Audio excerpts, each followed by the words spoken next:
Okey, Assalamualaikum dan selamat sejahtera kepada murid-murid yang dikasihi sekalian. Okey, sekarang ni kita ingin membincangkan matematik tingkatan 1 iaitu bab 4 nisbah, kadar dan kadaran. Jadi ini adalah part 1, bahagian 1 cikgu iaitu nisbah. Bersama saya Cikgu Adilah Tugi. Okey, apakah itu nisbah? Nisbah ialah wakil hubungan antara dua atau tiga kuantiti. Okey, kuantiti. Kita membincangkan nilai, maknanya nombor. Dan boleh juga dibuat perbandingan bahagian kepada bahagian, dan juga nisbah hanya membandingkan kuantiti sahaja, iaitu dia perlu mempunyai unit yang sama. Okey, nanti kita akan lihat bagaimana pertukaran unit diperlukan sebelum membentuk nisbah, disebabkan oleh kita perlukan unit yang sama. Dia boleh kita bandingkan kuantiti ataupun kita bandingkan bahagian. Okey, kita ada dua jenis nisbah, iaitu nisbah dua kuantiti, okey, dan juga nisbah tiga kuantiti. Maknanya macam mana kita nak sebut A kepada B, bukannya tapi kita gunakan simbol titik ni ya. A kepada B kepada C.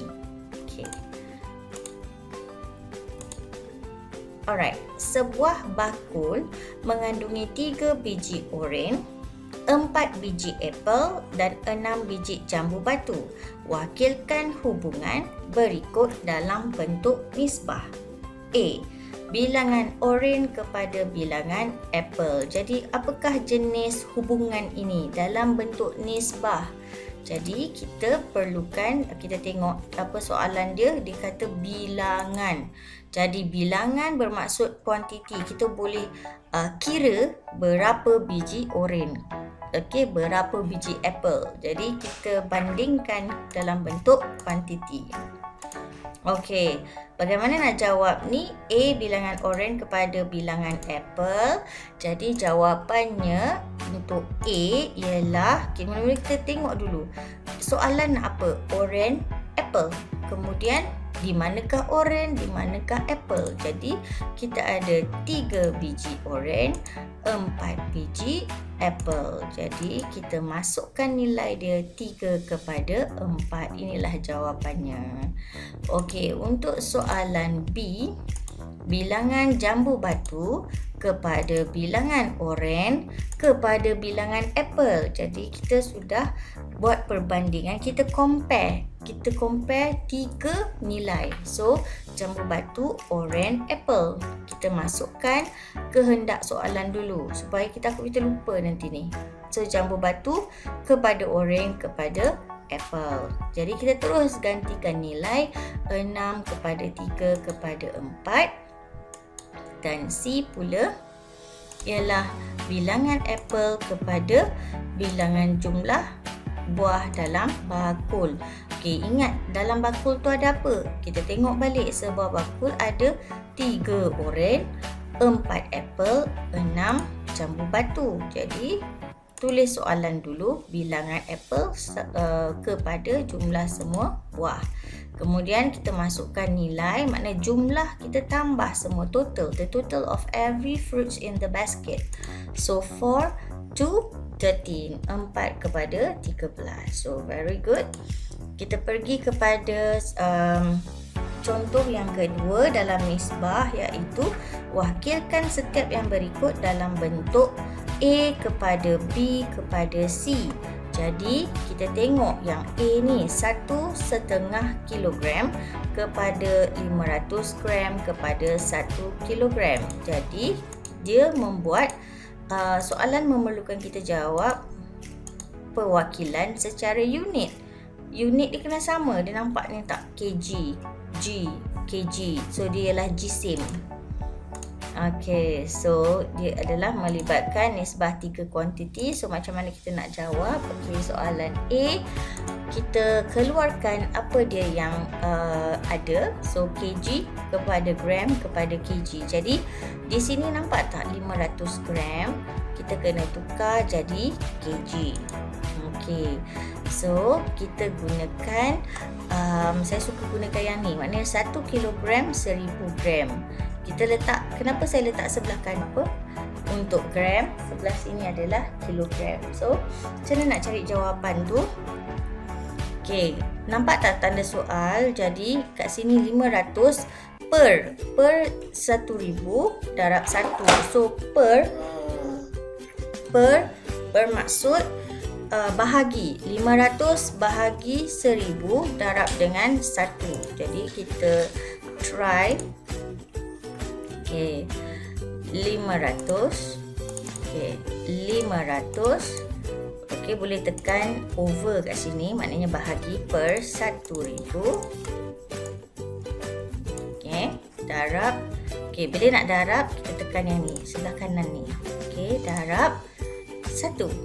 Okey, sama dengan saya dapat 1/2. Okey, jadi kita masukkan ke dalam nilai 500 gram dekat mana? Yang dekat tengah kan? Okey, jadi sama dengan setengah kilogram.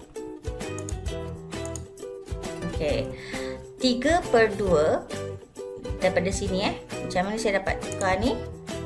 2 darab 1, 2 tambah 1, jadi kita dapat 3/2 kepada 1/2 kepada 1 kilogram. Okey. Kemudian kita perlu tukar nilai pecahan pergi ke nombor bulat.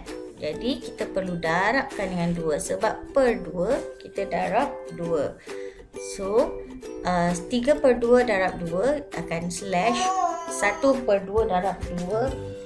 Kita akan potong 2 bahagi 2 sama dengan 1. Jadi jawapannya ialah 3/1/2. Okey, baiklah, macam mana kita nak jawab soalan B? Soalan B, meter kepada cm kepada cm. Okey, meter ni kita kena tukar kepada cm kerana apa? Ada 2 unit cm. Jadi menjimatkan masa anda. Anda boleh tukar untuk jadi meter, tetapi anda kena tukar 2 ni cm kepada meter, cm kepada meter. Jadi untuk senang menjimatkan masa, kita tukarkan meter kepada cm. Okey, kita buat perkadaran. 1 meter sama dengan 100 cm sebab nak cari cm kan. So nak cari sebelah kanan. Kemudian 0.2 meter sama dengan berapa cm. Jadi apply yang saya cakap tu, maknanya 0.2 per 1 darab dengan 100. Okey, 0.2 per 1 darab dengan 100, kita dapat 20. So 0.2 bahagi dengan 1 darab 100, kita akan dapat 20.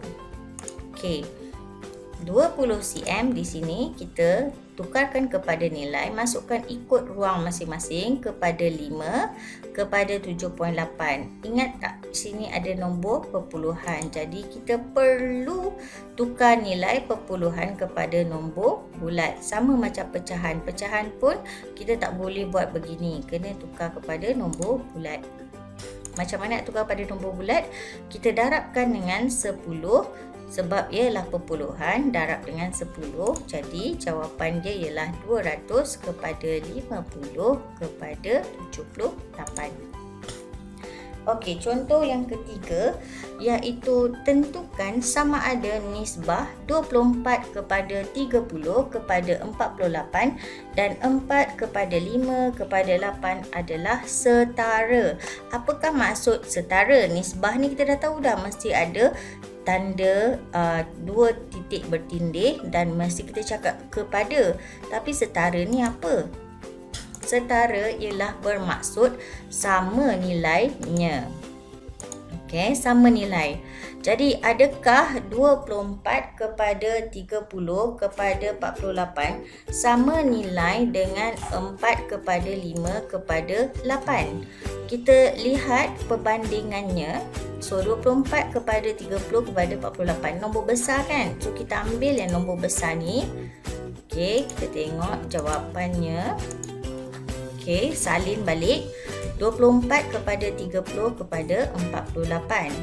Apa yang perlu kita buat ialah sebabkan ini adalah nombor gandaan, kita lihat 24 boleh bahagi dengan 6, 30 boleh bahagi dengan 6, 48 boleh bahagi dengan 6. Jadi can have, kita boleh dapat 24 bahagi 6 kepada 30 bahagi 6 kepada 48 bahagi 6. Jika salah satu nombor tidak boleh dibahagi, jadi kamu tidak boleh bahagi nombor tersebut. Alright, so kita akan dapat 24 bahagi 6. 24 divide by 6 equals to 4. 30 divide by 6 equals to 5. 48 divide by 6 equals to 8. Jadi kita lihat balik di sini 4 kepada 5 kepada 8. Oh, sama. Jadi maka 24 kepada 30 kepada 48 adalah setara dengan 4, 5 dan 4 kepada 5 kepada 8. Okey, jadi saya harap kamu semua faham apakah maksud nisbah dan nisbah setara. Okey, sekian. Terima kasih. Stay